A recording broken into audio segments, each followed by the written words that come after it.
자, 오늘 말씀은 레위기서 26장입니다. 레위기서 26장. 자, 오늘은 이제 먼저 레위기의 먼저 전체적인 구조를 다시 한번 살펴보고 나서 다시 레위기서 26장 오늘 본문으로 들어가겠습니다.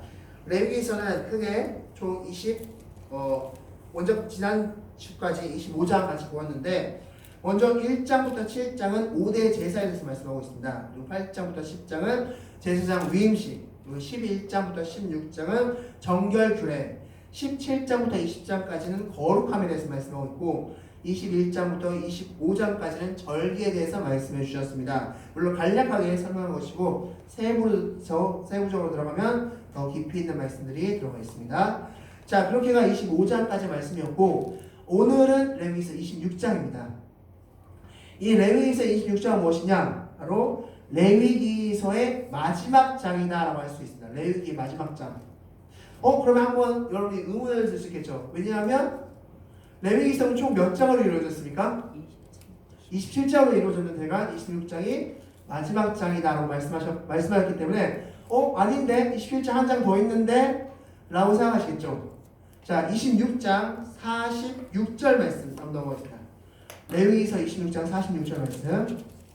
자, 레위기서 26장 46절 말씀.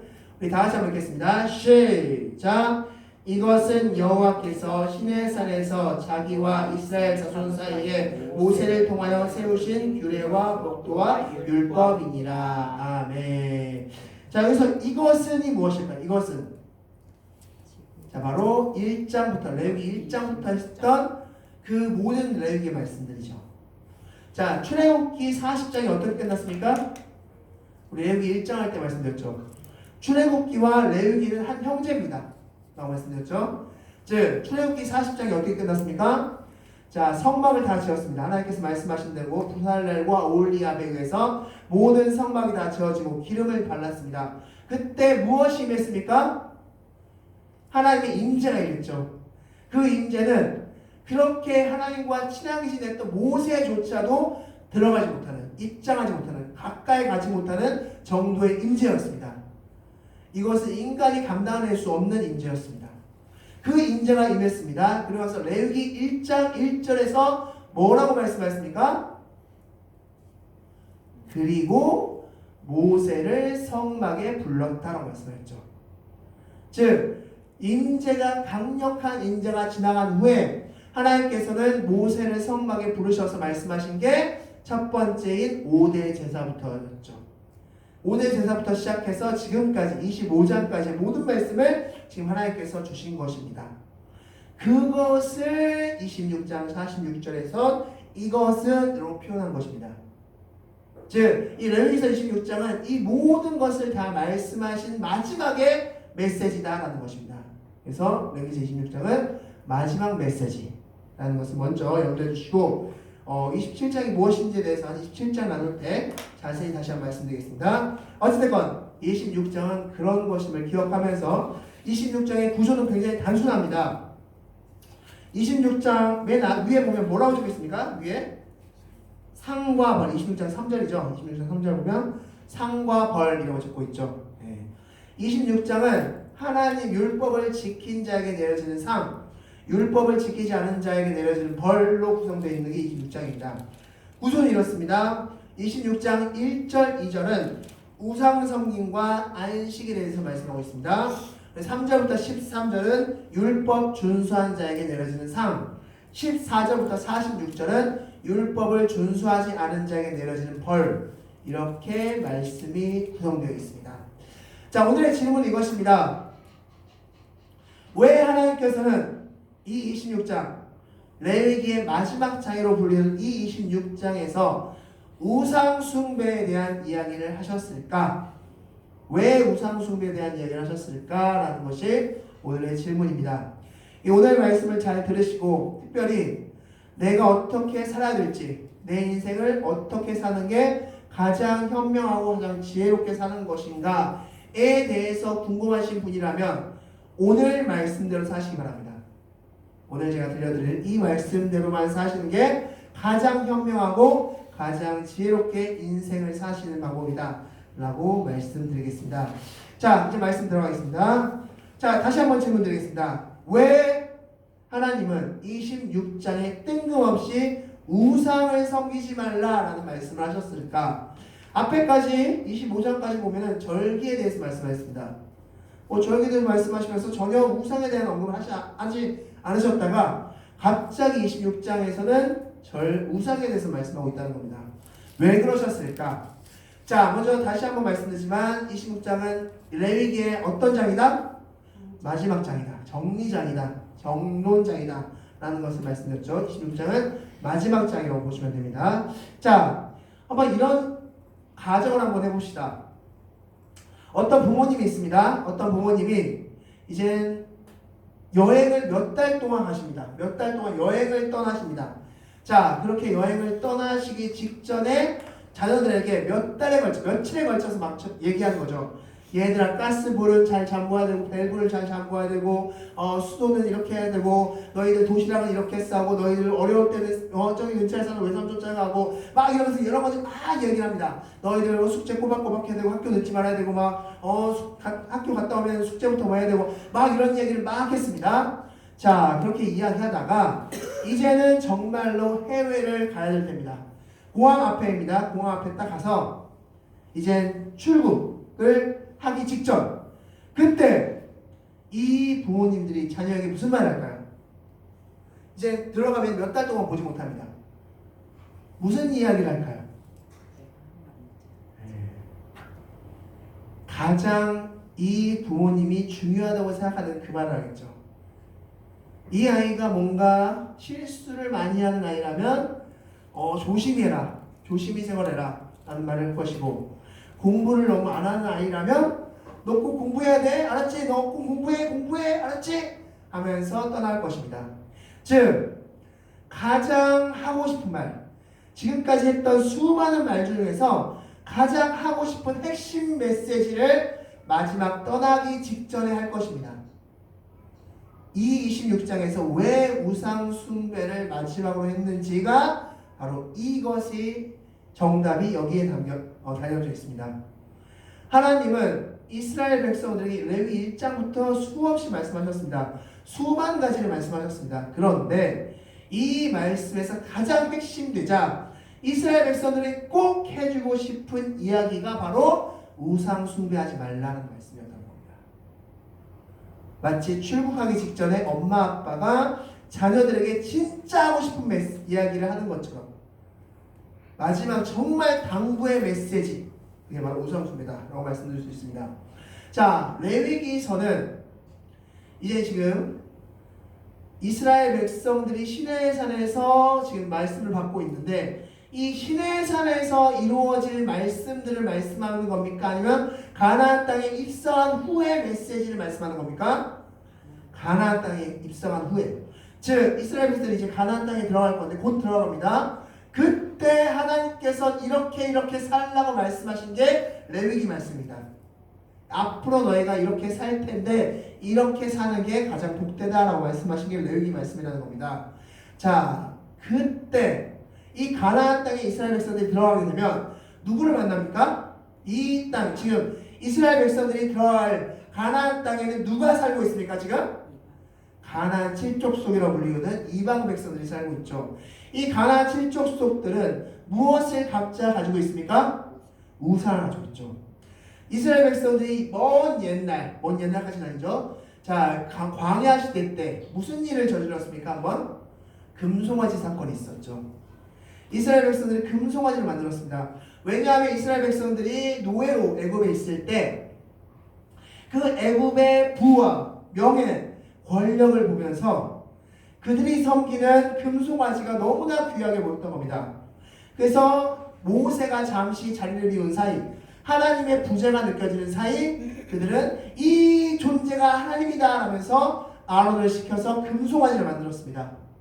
그리고 금송아지를 향해서 찬양을 하면서 축제를 벌였던 이스라엘 백성들이었습니다. 그런 전력이 있었기 때문에 하나님은 레위기 마지막 당부로 하신 말씀이 무엇이다? 우상 숭배다라는 것입니다. 너희들 절대 우상 숭배하지 마 라는 말씀을 하고 출국한 겁니다. 나간 겁니다. 쉽게 이야기하면 그게 바로 우상 숭배의 말씀이 이 26장 1절에 들어있는 이유인 겁니다. 이것은 비단 이스라엘 백성들만을 위한 메시지가 아니라 지금 누구에게 하시는 메시지다? 나에게 하시는 메시지라는 겁니다. 나에게 마지막으로 당부하시는 메시지다. 레위기서를 모두 읽은 모든 말씀을 들은 우리에게 마지막으로 하시는 당부의 메시지가 바로 우상 숭배하지 마라 라는 것을 말씀한 것이다 라는 것입니다. 그렇다면 여러분께 질문 드려보겠습니다. 여러분, 우상이 무엇입니까? 자, 질문 드려보겠습니다. 우상은 단순한 형상을 만드는 게 우상입니까? 자, 이렇게 이런 형상을 만든 겁니다. 이것 자체만을 우상이라고 여깁니까? 아니죠. 예. 자, 말씀을 통해서 우리가 다시 한번 우상이 무엇인지 한번 보도록 하겠습니다. 자, 마가복음 12장 30절 말씀 다 같이 읽겠습니다. 시작! 내 마음을 다하고 목숨을 다하고 뜻을 다하고 힘을 다하여 주 너희 하나님을 사랑하라 하신 것이요. 아멘. 하나님께서 말씀하십니다. 하나님을 사랑할 때는 어떻게 사랑하라? 마음과 목숨과 뜻과 힘을 다하여 사랑하라. 그렇다면 우상은 무엇일까요? 하나님보다 더 마음과 뜻과 힘과 정성을 다해서 사랑하는 그것이 바로 우상이라는 겁니다. 여러분 마음 가운데 내가 하나님을 섬기는 것과 내가 하나님을 사랑하는 것과 내가 하나님을 믿는 것과 내가 하나님께 앞으로 나가는 것과 내가 하나님께 기도하는 것과 내가 하나님께 무릎 꿇는 것보다 더 많이 정성과 힘을 쏟는 것, 그게 바로 우상이야 라고 말씀하고 있습니다. 자, 성경 말씀 또 한 구절을 이렇게 또한 설명해 주고 있습니다. 20절 3절 말씀 다 같이 읽겠습니다. 시작! 너는 나 외에 다른 신들을 내게 두지 말라. 아멘. 여기서 두다, 이 두다라는 것의 원형이 무엇이냐? 바로 피님이다. 피님, 원어로 피님이라고 하는데 이 피님이라는 뜻은 무엇을 뜻하면 얼굴이라는 뜻입니다. 얼굴을 마주보다. 자, 어떤 사람을 내가 사랑한다는 그 증표로 할 수 있는 최고의 행동이 무엇일까요? 얼굴을 마주보는 거겠죠. 이것은 사랑하는 사람들만 할 수 있는 행동이죠. 사랑하는 사람이 얼굴을 맞대보고 얼굴을 마주보면서 웃는 것, 그게 바로 사랑하는 표시일 겁니다. 즉 하나님은 이렇게 말씀하십니다. 너의 얼굴 앞에 내 얼굴만 있게 나만 바라봐. 쉽게 말해서 나를 바라봐. 그런데 하나님이 있어야 될 내 얼굴이, 내 얼굴 앞에 있는 그 존재가 하나님이 아니라 다른 사람, 다른 존재를 바라보는 겁니다. 지금 다른 존재를 바라보면서 있는 것, 이게 바로 우상이다라는 겁니다. 즉 우상은 한마디로 하나님보다 더 의지하고 더 사랑하고 더 믿고 더 따르고 더 생각하는 것, 그게 바로 우상이다라고 말씀하고 있습니다. 여러분께 한번 질문 드리겠습니다. 여러분들에게 우상은 없으십니까? 여러분은 진짜 하나님을 사랑하십니까? 하나님이 진짜 여러분 앞에 있으십니까? 내 얼굴, 나는 하나님만을 지금 바라보면서 24시간 웃고 계십니까? 이게 바로 오늘 본문의 질문인 것입니다. 정말 나는 하나님을 사랑하는가? 하나님보다 더 사랑하는 내 얼굴 앞에 있는 무엇인가가 있다면 그것이 바로 우상이다 라고 말씀할 수 있습니다. 만약에 내 얼굴에, 내 앞에 자유함이 있다면 그것 또한 우상이 될 수 있습니다. 무슨 소리냐? 하나님을 섬기는 데 있어서 내 자유를 먼저 우선시한다. 나는 하나님 섬기는 것보다 내 자유가 우선시되기 때문에 내가 하나님 섬기고 싶을 땐 섬길 것이고 섬기지 않고 싶을 땐 섬기지 않을 것이야. 그러면 나에게 있어서, 그 사람에게 있어서 우상은 무엇입니까? 자유함입니다. 그것이 그 사람에게 우상인 것입니다. 또한 바쁨, 부지런함도 우상이 될 수 있습니다. 어떤 사람이 하나님을 섬기는 것보다 다른 일을 우선시하고 다른 일을 열심히 한다면 그건 역시 그 사람 앞에 무엇이 있는 겁니까? 부지런함이 앞에 있는 것입니다. 그것 또한 우상이 될 수 있습니다. 즉 하나님을 섬기고 힘과 뜻과 정성과 열심을 다해서 섬겨야 될 하나님보다 더 열심을 다해서 섬기고 쫓고 바라보고 있는 게 있다면 그게 바로 우상이다라고 말씀하는 겁니다. 바로 우리들 기독교인들조차도 하나님, 내 앞에 하나님이 있어야 되는데 하나님이 없는 경우가 많다라고 볼 수 있는 것입니다. 과연 나는 우상을 섬기고 있지 않은가? 여러분 각자에게 질문하시고 깊이 있는 답변을 해보시는 여러분들이 되시기 바라겠습니다. 자, 그다음에 우상의 특징을 말씀드리겠습니다. 이 우상이라는 단어는 원어로 차라프라는 단어입니다. 차라프. 이 차라프라는 뜻은 무엇이냐면 허무하다, 아무것도 없다라는 뜻을 가지고 있습니다. 자, 성경은 이 우상을 설명할 때 아무것도 아니다라는 것을 강조해서 계속 설명하고 있음을 볼 수 있습니다. 몇 가지 성경 말씀 보겠습니다. 고린도전서 8장 4절 말씀 보면 바울이 이렇게 우상을 설명하고 있습니다. 우상은 아무것도 아니며 라고 말씀하고 있습니다. 또한 사무엘상 12장 21절 말씀에서도 사무엘이 이렇게 우상을 설명하고 있습니다. 우상은 유익하기도 못하며 구원하지도 못하는 존재다 라고 말씀하고 있습니다. 또한 시편 115편 4절 말씀에서도 우상은 아무것도 너한테 해줄 수 있는 게 없다. 왜냐하면 그는 손이 있지만 움직일 수 없고, 눈은 있지만 볼 수 없고, 입은 있지만 말할 수 없고, 코는 있지만 냄새 맡을 수 없고, 귀는 있지만 들을 수 없는 존재이기 때문이다 라고 말씀하고 있습니다. 즉 우상은 너한테 아무것도 해줄 수 없다라고 설명하고 있고, 사도행전 14장 15절 말씀에는 루스드라로 간 바울과 바나바가 걷지 못한 자를 걷게 했습니다. 그때 그 동네 사람들이 모여서 제사를 지내려고 했습니다. 그러면서 바울과 바나바를 스스 험해 라고 그를 부르기 시작했습니다. 그때 바울이 무엇을 하고 말씀했습니까? 정신 차리십시오. 우상은 헛것입니다. 하나님을 섬기십시오 라고 이야기합니다. 즉 성경은 계속해서 우상에 대해 설명하는 게 바로 아무것도 아니다, 차라프 라고 설명하고 있습니다. 차라프. 우상은 차라프야, 차라프야. 우상은 아무것도 아니야. 아무 힘도 없고 아무 영향력도 없고 아무 능력도 없어 라고 설명하고 있습니다. 그런데 질문이 이것입니다. 그런 우상을 왜 사람들이 섬길까요? 왜 우리들은 그런 우상을 섬기고 있을까? 자, 이유는 바로 오늘 본문 말씀 2절에 나와 있습니다. 우리 본문 말씀 레위기 26장 1절 말씀 다 같이 읽겠습니다. 시작. 너희는 자기를 위하여 우상을 만들지 말지니 조악하옵시나 주상을 세우지 말며 너희 땅에 조악한 석상을 세우고 그에게 경배하지 말라. 나는 너희의 하나님 여호와임이니라. 아멘. 자, 왜 우상을 섬길까요? 누구를 위하여? 자기를 위하여. 자, 우상은 자기 자신을 높여줄 수 있는 최고의 수단이기 때문에 섬기는 겁니다.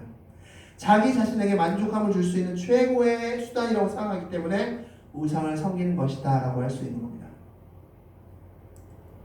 그럼으로써 자기 자신을 높이고 자기 자신에게 안도와 위안감을 줄 수 있다고 생각하기 때문에 우상을 섬기는 것이다 라고 할 수 있는 겁니다.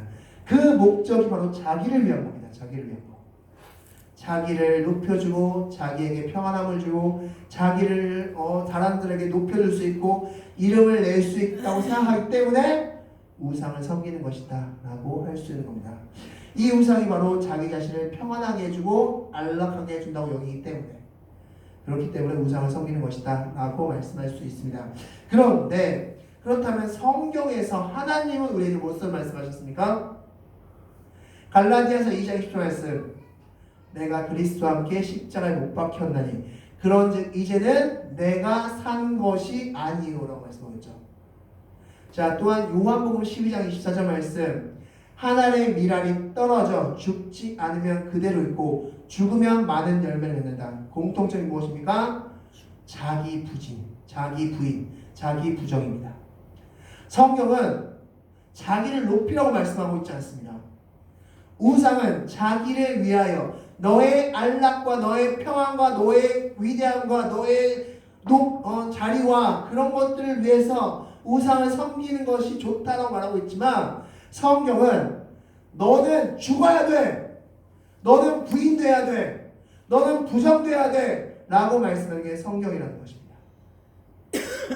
하나님은 나를 높이려고 하지 말라고 말씀하신 게 아니라 이사야 43장 21절 말씀, 하나님을 찬양하기 위해서 인간을 창조했다고 말씀하고 있습니다. 하나님을 높이는 존재가 바로 인간이다 라고 말씀하고 있습니다. 그렇기 때문에 가장 인간이 인간답게 사는 방법은 바로 자기 부정과 자기 부인의 삶이라는 것이고, 이 삶을 사는 게 가장 인간다운 삶이다라고 말씀하고 있습니다. 그렇다면 좀 더 구체적으로 하겠습니다. 자기를 부정하고 자기를 부인하는 삶을 살고자 하는 사람이 사는 방식은 무엇일까요? 어떻게 사는 게 자기를 부정하는 겁니까? 막 자기를 채찍질하는 겁니까? 나는 안 됐어, 나는 못 됐어, 나는 아니야 막 이러면서 자기를 막 괴롭히려고 말씀하고 있습니다. 성경은 자, 자기를 부정하는 게 무엇이고 자기를 부인하는 게 무엇일까요? 어떤 삶일까? 자, 이 질문에 대해서 여러분은 답을 할 수 있습니다. 매 주일마다 이것을 고백하고 있습니다. 예배 맨 마지막에 무엇을 합니까? 우리는 주기도문 하죠. 예수님이 가르쳐 주신 기도, 주기도문 안에 우리가 늘 하는 기도입니다. 무엇일까요? 자기를 부인하고 자기를 부정하는 사람이 하는 기도.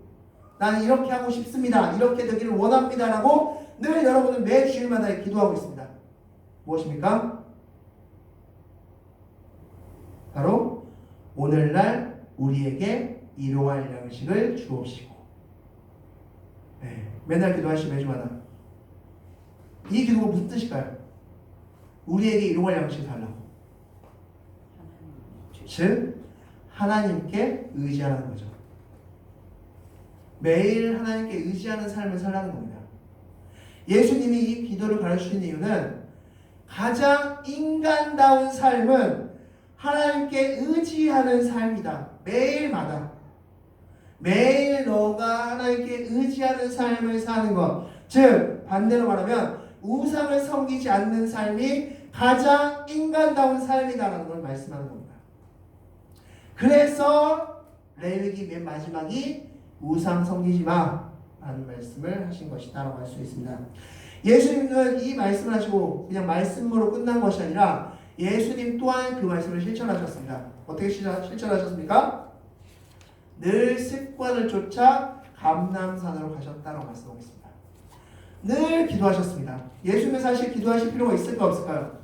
없습니다. 하나님이 아니기 때문에. 그럼에도 불구하고 육체를 입고 계신 예수님이시기 때문에 늘 감람산에서 기도하셨습니다. 즉 우리에게 본을 보이신 겁니다. 너희들 하나님께 늘 의지하는 일용할 양식을 구하는 삶을 살아 라고 말씀하고 있습니다. 여러분이 내가 어떻게 사는 것이 정말 잘 사는 것인가 라는 것에 대한 질문이 있으시다면 딱 한마디로 정리할 수 있습니다. 하나님께 일용할 양식을 구하십시오. 일용할 양식, 한마디로 하루 딱 쓸 만큼의 양식입니다.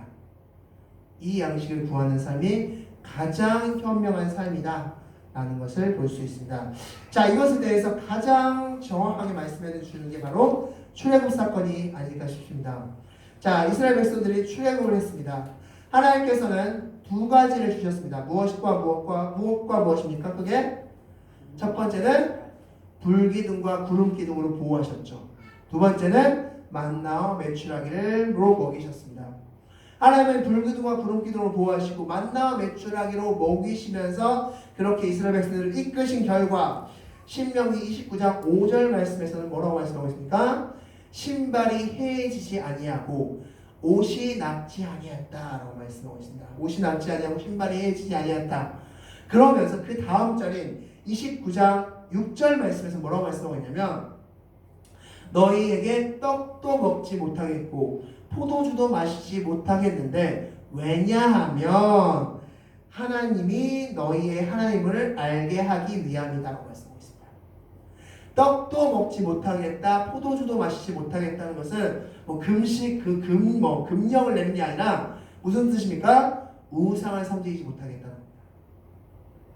그 당시에는 우상에게 떡을 바치고 술을 바치면서 우상을 섬겼던 풍습이 있었기 때문에 그것을 빗대서 너희에게 나는 떡도 바치지 못하겠고 술도 바치지 못하겠다. 즉 우상을 섬기지 못하게 했는데 그 이유는 하나님이 너희의 하나님을 알게 하기 위하였고 그 하나님이 너의 신도 해이지 아니하겠고 너의 옷도 낡지 않겠다라고 말씀하고 있습니다. 즉 이스라엘 백성들이 하루하루 일용할 양식을 구하면서 하나님께 주시는 일용할 양식의 삶을 낮에는 구름기둥 밤에는 불기둥 만나 메추라기를 먹으면서 그렇게 살아왔을 때 그때 하나님께서는 일용할 양식의 복을 허락하시면서 충분히 보호하셨다고 말씀하고 있습니다. 즉 우리 인생에서 정말 충분한 보호하심과 충분한 누림을 누리기를 원한다면 우리는 어떻게 살아야 됩니까? 일용할 양식을 구하는 삶을 살아야 됩니다. 하나님께 늘 항상 구하십시오. 늘 항상 하나님께 엎드리면서 늘 항상 구하는 삶을 사는 게 가장 인간이 살 수 있는 최상의 삶이다 라고 말씀할 수 있습니다. 최상의 삶. 그 삶을 누리시는 여러분들이 되시기 바라겠습니다. 또한 이 일용할 양식이라는 말씀엔 또 하나의 숨겨진 의미가 있습니다. 우리 본문 말씀 2절 말씀 같이 읽겠습니다. 2절 말씀 읽겠습니다. 시작. 너희는 내 안식일을 지키며 내 성소를 경외하라. 나는 여호와이니라. 아멘. 자, 우상 숭배에 대한 말씀을 하신 다음에 그 다음에 하나님은 안식일을 지키라라고 말씀하십니다. 안식일을 지키라. 왜 안식일을 지키라라고 말씀하셨을까? 자, 출애굽기 16장 앞서 말씀드린 대로 이스라엘 백성들이 출애굽하는 당시입니다. 그 출애굽할 때 그렇게 만나 메추라기를 내리셨는데 그때 한 가지 조건을 붙이셨습니다. 무엇입니까? 여섯째 날에는 이틀분을 줄 것이다.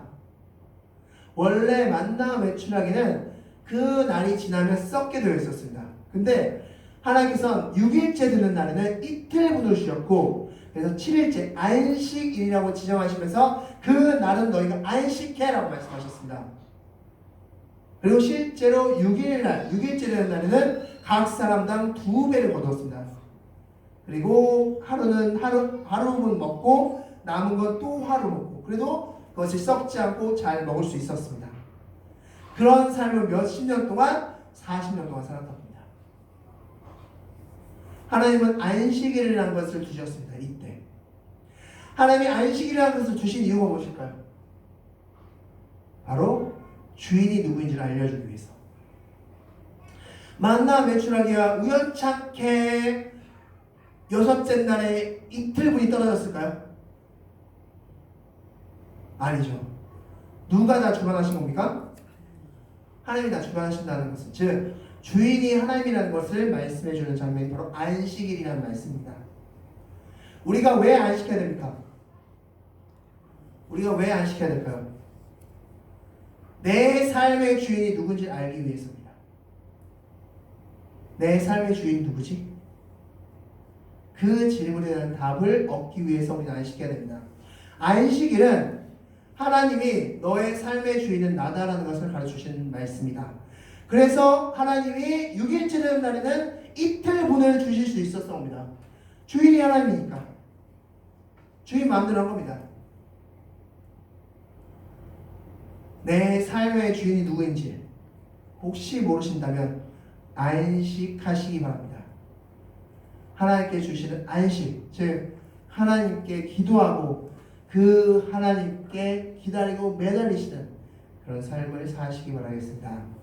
그때 여러분께서는 하나님이 나의 삶의 주인이구나 라는 것을 충분히 누리실 수 있을 것입니다.